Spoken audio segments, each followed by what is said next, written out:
Movie की शुरुआत होती है एक कपल से, जो कि एक अनाथालय से एक बच्ची को गोद ले लेते हैं, लेकिन बाद में उन्हें पता चलता है कि वो कोई छोटी बच्ची नहीं बल्कि 35 साल की एक लड़की है, जो कि अपनी हवस के लिए लोगों को मार डालती है। इस मूवी में जॉन और कैट नाम के दो कपल हैं, जिनके ऑलरेडी 2 बच्चे होते हैं। उनका एक बेटा डैनियल है, जो कि 12 साल का होता है, और उनकी छोटी बच्ची का नाम मैक्स है। छोटी बच्ची ना तो बोल सकती है और ना ही सुन सकती है। कैट काफी उदास रहती थी, क्योंकि उसके तीसरे बच्चे की मौत हो चुकी थी, और इसी दर्द से उभरने के लिए वो एक अनाथालय में जाती है और एक बच्ची को गोद ले लेती है। उस लड़की का नाम एस्टर है, जो कि एक रूसियन लड़की होती है। उस लड़की को घर लाने के बाद कैट काफी खुश थी। वो उसे मैक्स और डैनियल के साथ स्कूल में भेजने लगी थी। एस्टर इन दोनों बच्चों के साथ खेलने की कोशिश करती है, लेकिन डैनियल उसे ज्यादा पसंद नहीं करता। एक दिन ये दोनों हस्बैंड वाइफ किचन में रिलेशनशिप बना रहे होते हैं। वो दोनों इंटीमेट हो ही रहे होते हैं, लेकिन बीच में एस्टर वहाँ आ जाती है। इसके बाद में ये दोनों कपड़े पहनकर एस्टर के रूम में जाते हैं, जहाँ कैट उसे समझाने की कोशिश करती है। कैट उससे कहती है कि ये बच्चों की चीज नहीं है और उसे ये सब नहीं देखना चाहिए। इस पर एस्टर उसे कहती है उसे इन सब के बारे में सब कुछ पता है, और उसे ये भी पता है कि हस्बैंड और वाइफ क्या करते हैं। एस्टर के मुंह से ये सब कैट सुनती है तो वो बहुत हैरान रह जाती है। कैट को ये समझ नहीं आ रहा था कि एक छोटी बच्ची इतना सब कुछ कैसे जानती है। कैट इस बात को जॉन से भी शेयर करती है, लेकिन जॉन इस बात को सीरियसली नहीं लेता। लेकिन कुछ ही दिनों के बाद एस्टर का बिहेवियर चेंज होने लगा था। एस्टर ने एक बच्चे को झूले से गिरा दिया था, सिर्फ इसलिए क्योंकि उस बच्चे ने इसका मजाक उड़ाया था, और उस बच्चे का पैर टूट चुका था। एस्टर धीरे धीरे और चेंज होती जा रही थी। एस्टर जॉन से अच्छे से बात करती थी,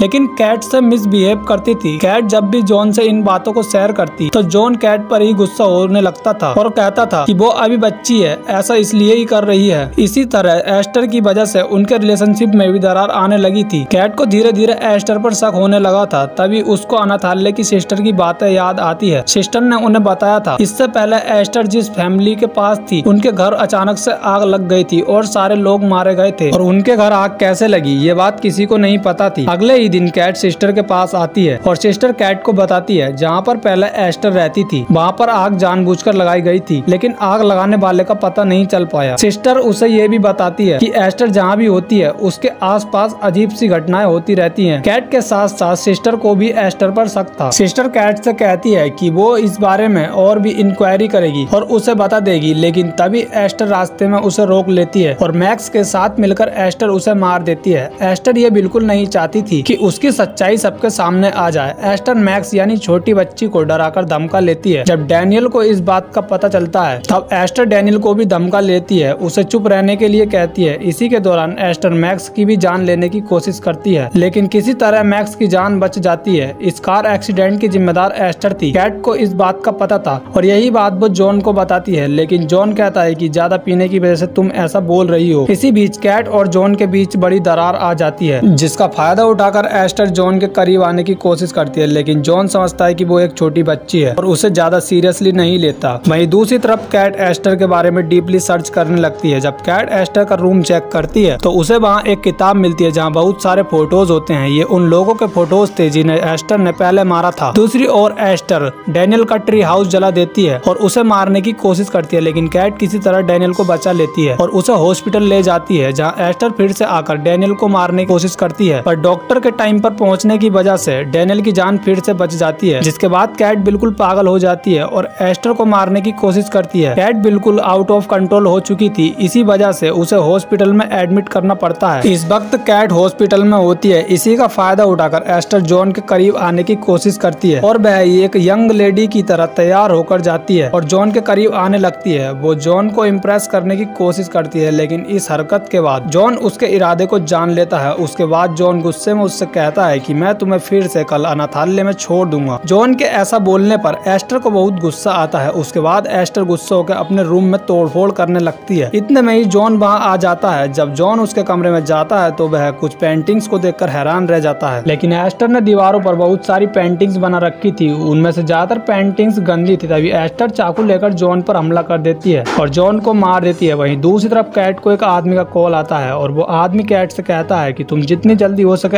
एस्टर से दूर हो जाओ और अपने घर में पुलिस बुला लो, क्योंकि वो एक बच्ची नहीं बल्कि 35 साल की एक औरत है जिसे हार्मोन्स की बीमारी की वजह से उसकी फिजिकल ग्रोथ नहीं हुई है लेकिन इंटरनल ग्रोथ हो चुकी है, जो कि अपनी हवस के लिए लोगों का खून करती है। ये सुनकर कैट हैरान रह जाती है और वह पुलिस को कॉल करती है और जितनी जल्दी हो सके अपने घर पहुंचती है, लेकिन तब तक एस्टर जॉन को मार चुकी थी। अब एस्टर छोटी बच्ची मैक्स को मारने के लिए उसका पीछा करती है, लेकिन कैट वहां पहुंच जाती है और कैट ऊपर से उस पर कूद जाती है, जिसकी वजह से एस्टर बेहोश हो जाती है। कैट सोचती है कि एस्टर मर चुकी है और वह अपनी बच्ची को लेकर जाने लगती है, लेकिन उसी वक्त एस्टर फिर से उठती है और चाकू लेकर उसे मारकर अटैक करने चाहती है। लेकिन उसी वक्त एस्टर फिर से उठती है और चाकू से उस पर अटैक करने लगती है और इन दोनों के बीच लड़ाई होती है। इस लड़ाई में जीत कैट की होती है और एस्टर यहाँ पर मारी जाती है और ये मूवी यहीं खत्म हो जाती है।